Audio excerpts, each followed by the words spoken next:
30 सालों में आपने 25,000 अब लावारिस लाशों को आपने दफनाया, जलाया। ये अकेले आपने कैसे किया? हमारे देश में अपने रिश्तेदारों के लिए लोग रात कोट के नहीं जाते, आप लावारिस लाश के लिए भी रात कोट के निकल पड़ते हैं आधी रात में। बहुत बुरा लगता है, वो लोग आपको खाने से उठा देते थे।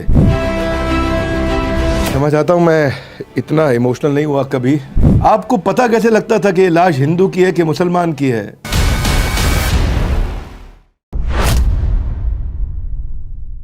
नमस्कार। मजहबी बहस मैंने की नहीं, फालतू अक्ल मुझ में थी नहीं। ऐसे एक इंसान से आपको मिलवाने जा रहे हैं, ऐसे लोग जो भारत को बड़ा भारत बनाते हैं, उनकी कहानियां हम आप तक पहुंचाते हैं। मैं Vivek Bindra, founder and CEO बड़ाबिजनेस.com, a tribute to India's global brand ambassador. आज आपको मिलवाने जा रहे हैं शरीफ चाचा से। पीछे उनको पद्मश्री मिला। क्यों मिला उन्हें पद्मश्री? 25,000 से ज्यादा लावारिस लाशों का अंतिम संस्कार उन्होंने किया। जिसका कोई नहीं, उसके शरीफ चाचा है। ऐसा फैजाबाद यानी अयोध्या में कहा जाता है। ये कहानी आपको रुलाएगी, जिंदगी का नया पाठ पढ़ाएगी। ना हिंदू ना मुसलमान, पहले हम सब हैं एक इंसान। बिना धार्मिक भेदभाव के ये हर उस लावारिस लाश का या तो उनकी चिता जलाते हैं अगर वो हिंदू है, तो या उनको दफनाते हैं अगर वो मुसलमान है। आज चाचा शरीफ बीमार हैं, हम उनसे मिलना चाहते हैं। उनको बड़ा भारत शो में इन्वाइट किया है। शरीफ चाचा की कहानी आपको हैरान करेगी। अपनी हालातों से मिला है। इन्हें जिंदगी जीने का मकसद, मौत से मिलते हैं रोज और करते हैं उनसे शान से रुखसत। ये रोज मौत से मिलते हैं। कैसे? एक मुर्दा लाश को देख के लोग वहां से मुड़ जाते हैं, चले जाते हैं। लावारिस लाशों के वारिस, लावारिस लाशों के वारिस। हाँ, पद्मश्री 83 साल के चाचा मोहम्मद शरीफ। मैं चाचा मोहम्मद शरीफ से नहीं पूछूंगा कि उन्होंने ये मुहिम को शुरू क्यों किया, क्योंकि मैं ये जानता हूं कि उनको मुश्किल पल, देखिए कहते हैं कि जब माँ बाप का साया आपके पास न रहे तो बहुत तकलीफ होती है ना। ज़रा सोचिए उस बाप की क्या हालत होगी जिसके सामने उसके बच्चे की मौत की खबर आ जाए और लाश भी ना मिले। वो दिन इनके जीवन में ऐसा दिन आया था जब इन्होंने सोचा कि अब मैं किसी भी लावारिस लाश को नदी में बहने नहीं दूंगा, उसको ठीक तरह से, उसको निर्णायक रूप से अंतिम संस्कार करके दूंगा। आज शरीफ चाचा, हम आपसे बात करना चाहते हैं, इतनी हिम्मत कहाँ से आई आप में? 28 साल पहले हमारा एक बेटा मोहम्मद रईस का सुल्तानपुर गया था किसी काम से, और वो काम करता था। करने के बाद शाम को लौट आता था, और वो कर्म दवा का काम एजेंसी करता था। उस दिन नहीं लौटा एक दिन, तो मैंने कहा नहीं आया होगा। फिर 2 दिन तक नहीं आया तो मैंने ढूंढनी शुरू किया। ढूंढने के बाद फिर मैंने देखा साइकिल स्टेशन पे खड़ी है, उसकी कुछ नहीं ना, तो मैंने पता किया धीरे धीरे। एक डिस्ट्रिक्ट टेलर शंभू मार्केट की बूशर्ट पहने था। एक महीने के बाद मैं पागल हो गया। तो 1 महीने के बाद सुल्तानपुर का पुलिस वाला वहाँ शंभू मार्केट बूशर्ट लेके आया। उस पर लिखा था शंभू मार्केट डिस्ट्रिक्ट टेलर। तो उसको पता चला किसी ने मार के फेंक दिया। जब से मैं पागल हो गया, और पागल होने के बाद जब से मैंने फैजाबाद में सोच लिया है कि कोई लावारिस नहीं फेंका जाएगा, तब से हमने कई हज़ार लाशों को अंतिम संस्कार किया है। और जब तक जिंदा है, जब तक हम करते रहेंगे, इस लाश को फेंका न जाए। 30 सालों में आपने 25,000 अब लावारिस लाशों को आपने दफनाया, जलाया। आपको ये अकेले आपने कैसे किया? क्या आपको समाज से कुछ सपोर्ट मिला या नहीं मिला? समाज से कोई नहीं सपोर्ट मिला बेटा। पहले तो लोग मुझको चिढ़ाते थे। पहले साइकिल में कैरियर पे बांध के, बड़ी कैरियर पे पीछू बांध के ले जाते थे। पागल कहते थे, कोई कुछ कहता था। फिर 4 पहिए का ठेला दिला दिया किसी ने, तो वो ठेले पे बड़ा आराम से ले जाते थे। और मुसलमान की मट्टी तो ताड़ के तकिया या फैजाबाद नज़दीक पड़ता था। हिंदू भाई की मट्टी वहाँ घाट ले जाना पड़ता था, तो वहाँ ले जा के दरिया में छोड़ देते थे। अब घाट भी अलग बन गया हमारा, और जलाने के लिए हिसाब भी अलग लग गया। अब बहुत अच्छा इंतज़ाम हो गया। लोगों को देखते से मालूम हुआ कि ये काम करते हैं और करेंगे। मैंने सुना चाचा आपसे पहले बहुत से लोग मिलना पसंद नहीं करते थे, जल्लाद बोलते थे। और ये सब खाने पर से उठा देते थे। कहीं कहीं जाए शादी वादी ब्याह में, तो खाने पर से चुप्पे से उठा दे कि आओ उठ जाइए, लोग इतराज कर रहे हैं। बहुत कठिन समय आपने देखा, फिर भी आप लगे रहे। इतनी हिम्मत कहाँ से लाए आप? हम लगे थे साहब। हमने नहीं कुछ नहीं, हम अपने काम में रहे कि ये खून एक है, ऐसे ही मेरा बच्चा भी फेंका गया होगा, ऐसे हमारा लाल भी फेंका गया होगा। तो इसी तरह से हम इसको रखेंगे, उसे गले लगा के ले गए और उसे जिस धर्म कहा उस धर्म से किया। बहुत बुरा लगता होगा, लोग आपको खाने से उठा देते थे, नाक बंद कर अरे लेते पूरा थे साहब अपनी। ऐसी सड़ी सड़ी लाशें मिली, 4-4 5-5 रोज की पानी बचे, घाट बचे या कहीं पड़ी हुई कि आप पास नहीं जा सकते थे, मगर हम मुंह में कपड़ा बांध के उसको कंधे पर लाद के किसी तरह से लाते थे। पोस्टमार्टम हो जाए तो फिर गाड़ी पन्नी में लपेट के सब चारों तरफ से और ठेले पर लाद के ले जाते थे। आपको पता कैसे लगता था कि ये लाश हिंदू की है कि मुसलमान की है, क्योंकि उसको पहचानना तो मुश्किल था। ऐसा सब डॉक्टर बताता था कि ये हिंदू की है, मुसलमान की है, डॉक्टर बताता था। आप खुद इतनी गुर्बत से, इतनी गरीबी से निकल के आए, आपका बेटा एक साइकिल मैकेनिक, आप खुद साइकिल मैकेनिक थे, रोज के खर्चे पूरे करना मुश्किल थे। साइकिल मैकेनिक का बहुत बड़ा मैकेनिक था, बहुत अच्छा था। पता नहीं किसी भगवान के दया से उसके दिल में कि रहम आया कि इसको मार दो और इस तरह से किया। अब अल्लाह जाने क्या था, ये तो वही जाने, हमें बाद में मालूम हुआ। बहुत हिम्मत है आप में।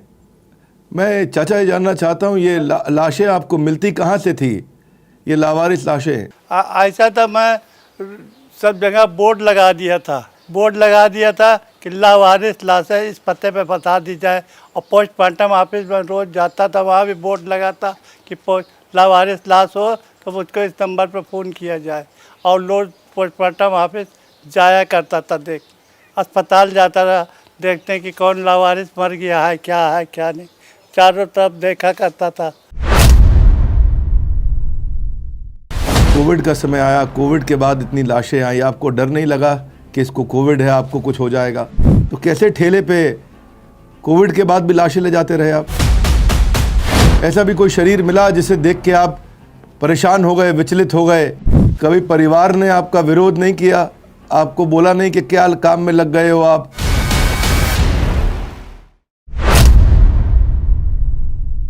क्षमा चाहता हूँ, मैं इतना इमोशनल नहीं हुआ कभी, पर मैं ये पूछना चाहता हूँ, बीच में कोविड का समय आया, कोविड के बाद इतनी लाशें आई, आपको डर नहीं लगा कि इसको कोविड है, आपको कुछ हो जाएगा, आपको संक्रमण ना हो जाए?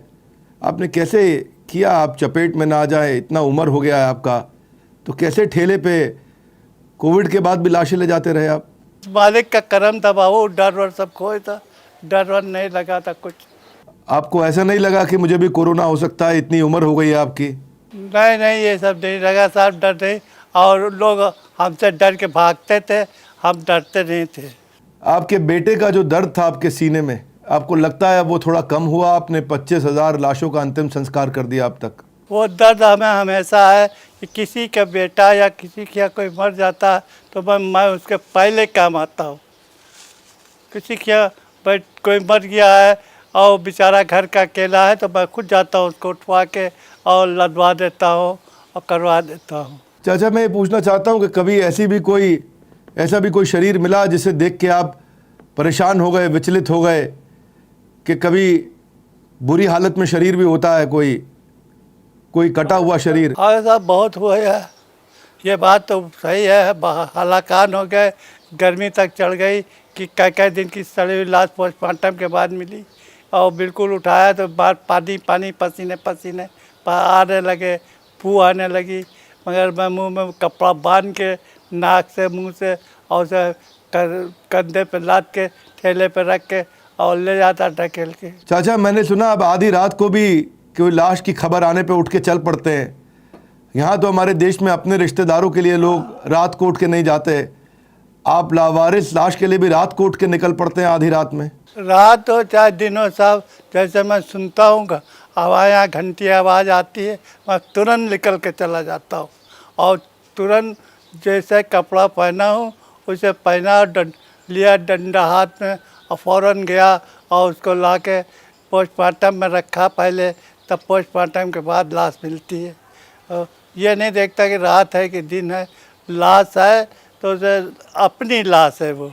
मैं कभी परिवार ने आपका विरोध नहीं किया, आपको बोला नहीं कि क्या काम में लग गए हो आप, कभी परिवार ने आपका साथ दिया इसमें? अरे साहब, परिवार ने क्या क्या किया है उससे, परिवार ने क्या क्या किया है या सब ने क्या क्या बिरादरी ने किया है, और इसको कहने से क्या फ़ायदा।